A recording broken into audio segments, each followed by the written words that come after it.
Salut tout le monde, c'est Fui. Aujourd'hui, toute nouvelle vidéo sur Silver and Blood et cette fois on va débrief tout simplement tout le contenu qui a été annoncé ainsi que parler du clan, etc. Voilà les gars, on va parler de pas mal de choses. Alors vous le savez, on en avait parlé dans une précédente vidéo, il y a le relais qui arrive à partir du 17 juillet. Donc là ça va être cool avec tous les événements qui arrivent derrière. Alors pour l'instant je mets une petite rétention de guillemets sur le personnage étant donné qu'on ne voit pas trop encore le réel potentiel. Même si on voit que c'est un assassin qui va pouvoir taper les ennemis en backlane et faire beaucoup de dégâts. Voilà, faut voir à partir de ce moment-là, on sait que ça va se jouer avec Pavana, mais derrière, on ne sait pas trop si la composition va vraiment bien marcher. Sachant que Bella arrive une semaine après, qui sera normalement, si je ne me trompe pas, Enchantress. Donc du coup, plutôt un personnage support. Donc intéressant. À voir au niveau du kit. Ce qui est bien, c'est que quand Bella va sortir, le relais sera encore là. Donc du coup, vous pourrez choisir un petit peu entre les deux, ou tout simplement pour les deux, c'est à vous de voir. Mais en tout cas, au tout début, pour ceux qui veulent voilà, prendre leur temps et pas trop se précipiter, vous pouvez attendre un petit peu avant de pull sur le relais. Je pense que vous allez vraiment pas être perdant là-dessus. Du coup, on va parler aussi un petit peu du clan, parce que comme vous le savez les gars, il y a un événement qui va arriver, et puis ça va partir en vrille, hein, parce qu'il va falloir faire beaucoup de points, ça va être incroyable, ça va être trop bien, on va essayer de faire vraiment un truc plutôt cool là-dessus. Alors comme vous le savez, là pour l'instant on est full. Alors n'hésitez pas, hein, je vous le redis encore, hein, mais à rejoindre le Discord parce qu'on va faire une deuxième guilde de Fufu Castle. On va faire Fufu Castle 2. Donc là je pense qu'on fera une première guilde vraiment gros tryhard pour ceux qui ont vraiment envie, parce que je sais qu'il y en a beaucoup. Et on fera une autre guilde, on va dire un peu moyenne, qui fera un peu dans l'entre-deux, ceux qui veulent peut-être un peu plus chill ou quoi. Parce que je vois qu'il y en a, voilà, quelques-uns effectivement qui sont peut-être pas encore trop montés. On verra comment on fait avec ce premier event. On adaptera par exemple peut-être par la suite, même s'il y en a qui ont déjà fait les choix là. Mais voilà, on verra comment on fait. En tout cas, n'hésitez pas à rejoindre le Discord pour ceux qui veulent rejoindre la deuxième. Après, si on est beaucoup trop, que la deuxième elle se remplit hyper vite et que voilà, les mecs sont encore trop tryhard, et bah écoutez, on adaptera, on en fera peut-être une troisième et puis on verra, on adaptera en fonction des besoins de tout le monde. Ceux qui veulent vraiment tryhard et ceux qui veulent plutôt chill. Voilà, on va essayer de faire les choses plutôt bien de ce côté-là. Du coup, on va repasser bien évidemment sur les nouveautés et les annonces qui ont lieu. Hein. Donc on va faire un petit résumé. D'ailleurs, cette W il me tue. Bon là, en vrai, sur Reddit, il n'y a pas grand-chose. Hein. Il n'y a rien de bizarre. Mais je pense que c'est surtout pour cacher le contenu pour ceux qui ne veulent pas se faire spoil ou peut-être un truc comme ça. Donc du coup les gars, on nous ressort tout simplement l'événement qui va sortir, nouvel événement d'histoire. Alors là c'est cool, donc on a le First Summer ici présent avec une qualité d'image du coup qui est bien meilleure. Donc on aura deux modes de jeu, on aura le Sapphire Isle et le Critical Hour. Donc là on va retrouver, ça va être expliqué, on va retrouver tout simplement un système de mode normal et de mode cauchemar comme on a avec Dal Carlo ou Lamia. Donc ça on va pas trop dépayser là-dessus, donc ça c'est plutôt cool. Pendant l'événement les niveaux seront disponibles. Obtenez des pièces deal, voilà c'est ce qui va être notre monnaie d'échange pour la boutique. Vous pourrez changer ces pièces contre des récompenses dans la boutique d'événements. Les étapes nécessitent alors ça me fait rire, mais en gros c'est l'équivalent de dire voilà tu auras 5 runs par jour et tu pourras voilà en fonction de ça jouer tes missions. L'utilisation des vaisseaux suivants augmente le taux d'obtention. Donc bien évidemment, vous le savez, comme sur Dal Carlo ou Lamia, on a des personnages qui ont des taux augmentés pour avoir plus de récompenses. Au maximum 100%. Donc là, du coup, qu'est-ce qu'on a? On a Lorelei, forcément, la nouvelle Bella qui est comprise dedans. Iona, la version d'Iona, bien évidemment. Dal Carlo, Bella. Donc là, jusque-là, c'est plutôt cool. Transcendant Ami, bon bah moi je l'ai pas, mais bon voilà, on n'est pas tous à l'avoir eu non plus. Van Helsing, ça c'est bien. Selena aussi.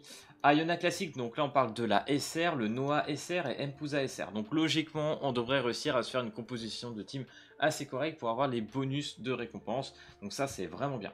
Récompense majeure, vestige d'amour, étreinte apaisante. Alors ça c'est la traduction en française. Donc qu'est-ce que c'est? C'est tout simplement nos rouleaux d'invocation. Donc si je ne me trompe pas, les vestiges d'amour c'est pour les invocations des personnages limités comme on a eu avec Dal Carlo et Lamia. Et l'étreinte apaisante qui servira pour la bannière permanente classique. En plus de ça, on a Selena la Magnifique. Alors vous savez, nous avons deux personnages qui sont offerts, donc on a Sirène et Selena. Et là, on va voir qu'il y a quelque chose de vraiment très intéressant. Vous pouvez obtenir Selena en terminant les étapes 1 à 12 normales. Donc déjà, on aura sûrement un exemplaire de Selena et 1 à 12 cauchemar. Donc est-ce qu'on aura deux exemplaires pour chaque mode, donc normal et difficile, enfin cauchemar du coup? Ça serait vraiment bien, ça serait un truc de fou. Après, ils disent pas Selena en terminant 1 à 12. Est-ce que ça veut dire qu'il y a peut-être plusieurs exemplaires en finissant l'émission? Je ne sais pas. Et là, en tout cas, ça laisse sembler dire qu'il y aura sûrement plusieurs doublons de Selena. Et ça, franchement, c'est banger. J'espère vraiment qu'on pourra, imaginons, la maxer. Et là, ça serait folie. Ça serait folie. Là, je vous mets 20 sur 20. L'événement story est composé de deux parties, comme je l'ai dit, l'île de Saphir. Vous pourrez terminer rapidement certaines étapes de l'événement. Ok, donc il y aura un mode speed comme sur Dalcarlo et Lamia. Deuxième partie, l'heure critique. Les étapes de l'événement proposent le mode normal et cauchemar. Ok, deuxième l'heure critique. Bah, ça va être critical hour du coup. Ok, donc c'est là qu'il y a les deux modes de jeu. Se débloque le 31. Ok, donc tu auras le mode cauchemar qu'à partir du 31 juillet. Donc avant, tu auras le mode normal et le Saphir Isle à jouer. Donc jusque-là, tout va bien. Exploration limitée, aventure côtière. Détail de l'événement. Pendant l'événement, des trésors perdus apparaîtront quotidiennement sur la carte. Ok, cool. Trouvez-les et récupérez-les pour obtenir des pièces de l'île. Ok, et d'autres récompenses. Certains trésors perdus n'apparaissent qu'après avoir terminé les événements de l'île. Ok, ça c'est intéressant. Par contre, je crois qu'il y avait un autre truc qui m'intéressait énormément, comme quoi on pouvait visiter la carte entre guillemets. Les niveaux sont disponibles. Tac, tac, tac. Ça, on l'avait lu. Ça aussi, c'est peut-être là. Hein. La 12 prisonniers, un paradis aussi, havre de paix pour les vacances. Je sais plus où c'est, les gars. Mais il a dit qu'à un moment, il y avait peut-être exploration. Alors attendez, si je mets genre un filtre avec. Si je marque genre carte, imaginons. Ouais, c'est là. Continuons sur la carte, trouvez-les, récupérez-les. C'est pas celui que je cherchais, c'est peut-être l'autre au-dessus. Voilà. Pendant l'événement, en terminant les niveaux, en explorant la carte. Ça, c'est fou. Parce qu'en vrai, la question que je me pose, c'est est-ce que là, avec notre personnage qu'on a Noad sur le devant de la scène, est-ce qu'on pourra se balader et en fonction des niveaux, découvrir des choses. Donc là, on voit qu'on peut cliquer, il y a des petits points blancs là. Alors, je sais pas si ça se voit avec ma souris. Mais à côté de l'escalier, littéralement, il y a une petite étoile, là, il y a une sorte de petite étoile à certains endroits. Un peu comme sur Black Clover, où on pouvait ramasser des récompenses. Donc là, franchement, s'ils ont fait ce petit système-là, moi, je suis plutôt content. Boutique d'événements, donc ça on avait lu. Ok, pour gagner encore plus des crèmes solaires, hein, tu pourras récupérer de quoi avoir de l'ACT pour jouer et des pièces, bien évidemment. Défi à durée limitée, singularité cosmique. En vrai, c'est stylé, hein. Je pense que c'est la main de Dalcarlo, un peu, hein. En vrai, je me pose la question, hein. Détail d'événement. Utilisez les tentatives défi limité, donc une fois par jour. Voilà, donc on pourra pas spammer le truc. C'est un peu comme l'événement de Dalcarlo et Lamia, là où on peut faire une fois par jour. Là, tu as 5 missions comme ça. Pour accéder au niveau, bah là, c'est à peu près pareil en fait. Hein. Réinitialiser continuellement à 4 heures. Vous pouvez terminer les niveaux combat rapide avec les tentatives de défi et obtenir des récompenses. Donc j'espère qu'on aura des récompenses assez intéressantes comme sur les deux autres qu'on a l'habitude actuellement, où on a tout simplement de quoi augmenter et XP nos personnages. Et j'espère qu'on aura un truc assez similaire. En tout cas là, c'est bien, il y a de quoi invoquer, c'est plutôt cool. Événement de connexion à durée limitée avec l'agenda de Selena. Donc ça, on l'a vu avec le bonus de connexion. Vous aurez votre exemplaire de Selena, donc à partir du 5e jour. Donc là, ça va jusqu'à 10 normalement. Alors, à voir, est-ce qu'il y aura un autre exemplaire de Selena dans ce bonus de co? Mais a priori, là, comme ça, j'ai l'impression qu'on en aura au moins 3. Et ça, franchement, c'est bien. Donc, j'attends de voir, je me laisse surprendre. Mais en tout cas, je pense que de ce côté-là, ça va être plutôt cool. On a le petit mini-event Wack Sirène. Voilà, mon anglais, ouais, super. Nettoyer l'île de Saphir 1-2, ouais, pour le débloquer. Frapper des sirènes, nanana. Frapper une sirène dès que vous en voyez une. Ah ouais, c'est ça tes sirènes? Esquiver et se cacher, alors restez vigilant. Ok, terminer le mini-jeu pour obtenir des pièces d'île et armes de lune et une étreinte apaisante. Ok, donc déjà il y aura de quoi invoquer et ça c'est plutôt cool. C'est bien, ça va nous refaire en cristaux et tout. Nouveau chapitre, les deux chapitres, hein, le 16-17 hein, bien évidemment. Donc ça je vais pas regarder, c'est rajouté. Là il parle aussi bien évidemment du clan, donc on en a parlé au début de cette vidéo, je vais pas revenir. Mais en tout cas il y aura 5 boss à taper. Voilà, 5 boss simultanément, la difficulté augmente à chaque run, etc. Et en fonction du classement que vous aurez, bien évidemment en fonction des dégâts, tout est cumulé par rapport à la guilde, on aura plus ou moins un certain nombre de récompenses. Donc ça va être très intéressant, il va falloir qu'on se penche là-dessus. Nous avons le caveau ancestral, comme on en avait parlé, où nous avons Sirène, voilà, le nouveau personnage aussi free-to-play. Donc là, en fait, on a un sorte de Graal qu'il va falloir augmenter en termes de pourcentage, et une fois qu'il atteindra les 100%, on pourra avoir Sirène. Alors là, ce qui m'intéresse, c'est qu'il y a marqué en bas à gauche, en dessous du personnage, Switch. Alors, est-ce qu'il y a un changement de perso? Est-ce qu'on peut faire autrement? Je ne sais pas comment c'est fait. On voit qu'il y a des missions en bas. Finir l'Infinite Abyss, stage 3 fois. Blood Arena, il va falloir jouer une fois en PVP. Give Extra Summon et Moonlight Tribute 2 fois.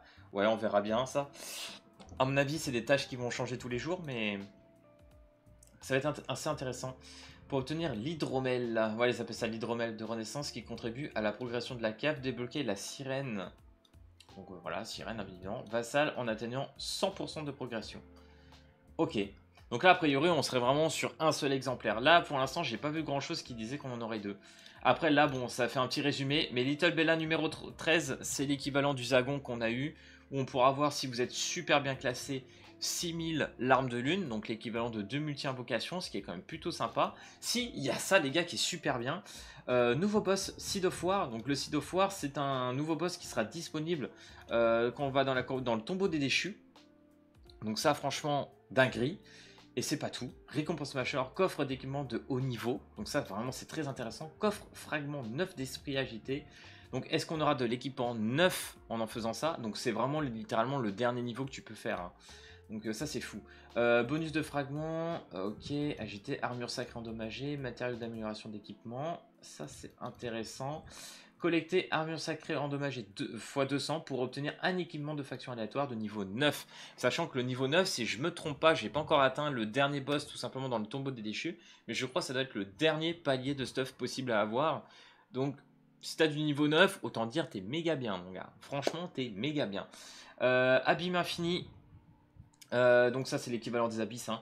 Donc là en gros ils vont monter de 50 paliers à 100. Donc ça c'est bien pour ceux qui arrivent à ce stade là. Bon moi par exemple je suis plus dans les 20 pour l'instant. Donc j'en suis pas à ce niveau là. Mais bon en tout cas t'en as pour un moment. C'est bien. Ils rajoutent du contenu, on prend. Événement de récompense supplémentaire. Pendant l'événement terminer les niveaux de tombeau déchu et de mausolée pour obtenir des récompenses supplémentaires. Alors je pense que vous l'avez remarqué depuis quelques jours. Ils ont mis...